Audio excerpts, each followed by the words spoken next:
এত ভালোবাসো কেন মালিক আমায়, কি করে শুকুর তার করি আদায়।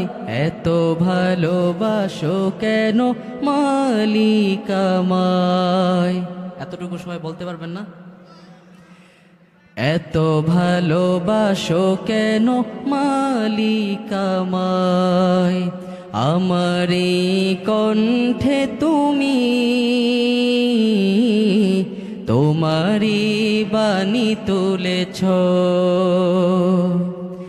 বুকের দেরাজে তুমি কোরআনের স্থান দিয়েছ। এত ভালোবাসো কেন